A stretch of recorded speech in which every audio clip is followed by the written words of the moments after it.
গুলো আছে সব কিন্তু মুসলমান, তারা কি করছে? নমস্কার করছে, পুজো দিচ্ছে আমাদের অনুযায়ী, আমাদের হিন্দু। যদি ভারত মুসলমানদের সাথে যুদ্ধ করতে চায়, ইনশাআল্লাহ আমরা যুদ্ধ করব। মুসলিম থেকে আমি হিন্দু নিজের ইচ্ছায় হয়েছি। কিভাবে? আমরা ওদেরকে হাতে মারবো না, ওদেরকে ভাতে মারতে চাই। ভারতীয়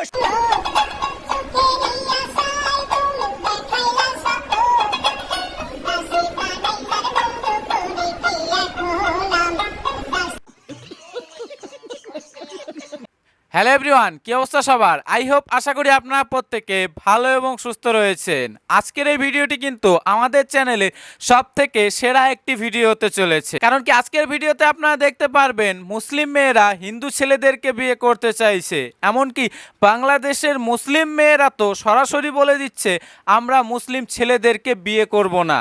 বাংলাদেশি মুসলিম ছেলেদের সমস্যা, ইভেন আমি বলবো যে আমি কোনো মুসলিম ছেলেকেই বিয়ে করবো না, আমি বিয়ে করবো নন মুসলিমকে। আপনি কি মুসলিম? শুনতে পেলেন? আজকের এই ভিডিওতে যেমন মুসলিম মেয়েদের হিন্দু ছেলেকে বিয়ে করার ঘটনা রয়েছে, ঠিক তেমনই রয়েছে বাংলাদেশের উত্তাল পরিস্থিতি এবং বাংলাদেশি সেনাদের জোকারের থেকেও অধম কিছু কাজবাজ। বন্ধুরা, আজকের এই ভিডিওতে কিন্তু আপনাদের জন্য বড় একটি চমক রয়েছে। কি রয়েছে এটার ভিতরে সেটা কিন্তু আপনারা এই ভিডিওতেই দেখতে পারবেন। তাই সব মিলিয়ে বলতে পারেন আজকের ভিডিওটি কিন্তু আমাদের চ্যানেলের সেরা ভিডিও হবে। চলুন আর কথা না বাড়িয়ে ভিডিও শুরু করা যাক।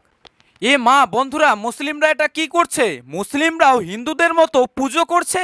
হ্যাঁ, এটা কিন্তু কোনো ফেক ভিডিও নয়, আর এটা বাংলাদেশের ঘটনা, যেখানে কিনা 90% মুসলিম। সেই দেশে থেকে মুসলিমরা বর্তমানে কি সনাতন ধর্মের দিকে দৌড়াচ্ছে।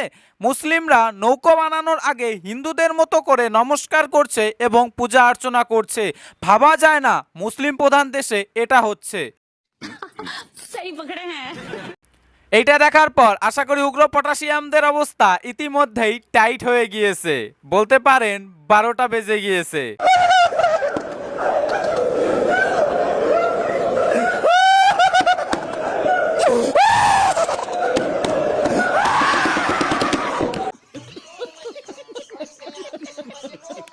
ভালোবাসার জাদু দিয়ে বান্ধিলাই মন, সুখেরই আশায় তুমি দেখাইলা স্বপ্ন, দাসী বানাইলার বন্ধু করি কি এখন নাম, দাসী বানাইলার বন্ধু করি কি এখন।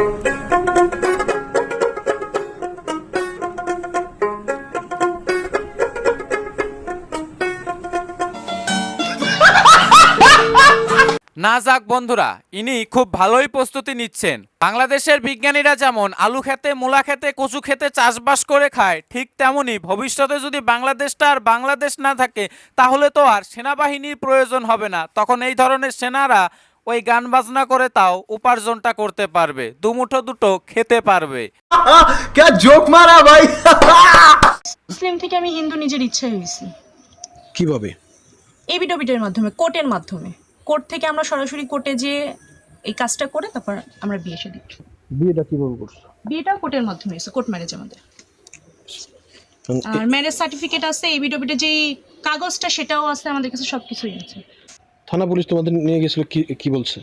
নিয়ে যেই সেম কথা যে আমি যাতে আমার ফ্যামিলির কাছে চলে যাই, ও তাহলে ও সেফ হয়ে যাবে। তা আমি বলছি যে না, আমি যেহেতু বিয়ে করে আসছি আমি যাব না, আমি এখানেই থাকবো। কে বলছিল? আমি নিজে বলছি। আর দেখলেন বন্ধুরা, বাংলাদেশের শিক্ষিত মুসলিম মেয়েরা বুঝতে পারছে তাদের আসল সুরক্ষার জায়গাটা কোথায়। মুসলিম মেয়েটিকে থানায় ডেকে নিয়ে গিয়ে বলা হয় সে যেন তার পরিবারের কাছে ফিরে যায়, তাহলে হিন্দু ছেলেটি সুরক্ষিত হয়ে যাবে। কিন্তু মুসলিম মেয়েটি বলে না, আমি কিছুতে আমার পরিবারের কাছে যাব না, আমার বয়স হয়ে গিয়েছে, আমি একজন প্রাপ্তবয়স্ক এবং আমি এই হিন্দু ছেলের সংসারই করব এবং আমি সনাতন ধর্মেই থাকব, আমি আর পুনরায় ইসলাম ধর্মে ফিরে যাব না। তাহলে ভাবুন, একটা শিক্ষিত মেয়ে কী কারণে সনাতন ধর্ম গ্রহণ করার জন্য এতটা উতলা হয়ে পড়তে পারে? কারণ সনাতন ধর্মেই নারীদের যোগ্য সম্মান দেওয়া হয়েছে। আপনারা আজকে থেকে ভারতীয় যতগুলো পণ্য আপনারা ব্যবহার করেন নিত্য প্রয়োজনীয় সবকিছু বন্ধ করে দেন। আমরা ওদেরকে হাতে মারবো না, ওদেরকে ভাতে মারতে চাই। ভারতীয় সকল চ্যানেল বয়কট করেন। আমাদের যেই ভাইয়ের হত্যাকারী ভারতে পালে, সেই ভারত আমাদের বন্ধু কিভাবে হয়? বলছিলাম বাংলাদেশি পটাশিয়াম ভাই, তুমি কি গাঁজা খেয়েছো নাকি অন্য কোনো নেশা ফেশা নাকি ভাং ফাং খেয়েছো যে বলছো ভারতকে হাতে না মেরে পাতে মারবে? অতই সোজা, অতই সস্তা। ভারতীয় পণ্য যদি আপনারা ব্যবহার না করেন তাহলে আপনাদের পেছন শুকিয়ে ওই শুটকি মাছের মতো হয়ে যাবে। আমরা হিন্দু ভাইদেরকে আগমন করছি, আপনারা বাংলাদেশে থাকেন, আপনাদের মতো থাকেন। আপনার রাম মন্দিরে পূজা করতে হয় আপনার বাসায় করেন, কিন্তু এত বড় 80 ফুট 81 ফুট 82 ফুট মূর্তি করতে পারবেন না। এই বাংলাদেশে যদি 82 ফুট মূর্তি করতেই হয় তাহলে কোনো হিন্দুদেরকে এই বাংলাদেশে ঠাঁই দেওয়া হবে না।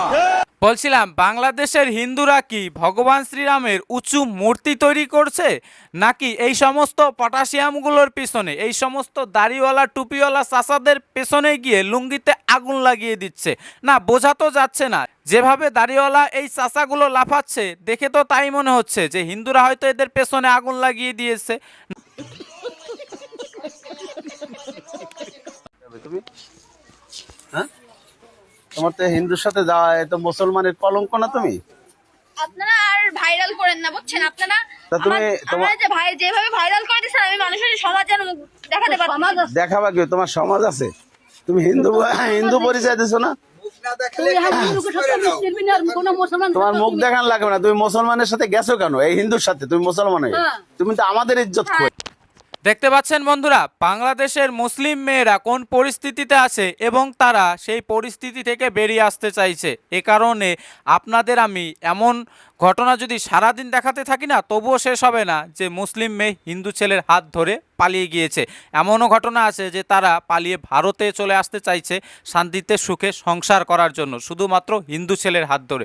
কারণ কি, তারা হালালা থেকে বাঁচতে চাইছে, তারা 3 তালাক থেকে বাঁচতে চাইছে। সমস্ত ঘটনাগুলো থেকে বাঁচতেই কিন্তু তারা সনাতন ধর্মে আসতে চাইছে। আর এই সমস্ত মুসলিম বোনেদেরকে আমার হাত জোর করে প্রণাম এবং আমাদের সনাতন ধর্মে আসার জন্য আমন্ত্রণ রইল। স্বেচ্ছায় কেউ যদি সনাতন ধর্মে আসতে চায় আসতে পারেন, আপনাদের জন্য রাস্তা সর্বদা খোলা রয়েছে। जैसे ला इलाहा इल्लल्लाह मोहम्मद रसूलुल्लाह, हाँ, इसका मतलब क्या हुआ? ओम नमः शिवाय, ओम नमः शिवाय। শুনতে পেলেন বন্ধুরা, মুসলিমদের ধর্মীয় একটি শব্দ, সেই শব্দটির মানে নাকি ওং নমঃ শিবায়। এটা আমি বলছি না, এই ভিডিওতে থাকা এই ব্যক্তি বলছে। यही नहीं, अभी और सुनिए। ভিডিও শুরুতে আমার হাতে যে বাক্সটা দেখেছিলেন সেই বাক্সটা থেকে কিন্তু আমি এই প্রোডাক্টটা বের করলাম। এই জিনিসটা, এটার নাম হচ্ছে মক চিকেন। আবার চিকেনের কথা শুনে কেউ ভাববেন না যে এটা কোনো প্রাণী বা পশুর মাংস। এটা হচ্ছে একদম ভেজিটেরিয়ান নিরামিষ খাবার, যেটা খেতে কিন্তু অনেকটা মাংসের মতো।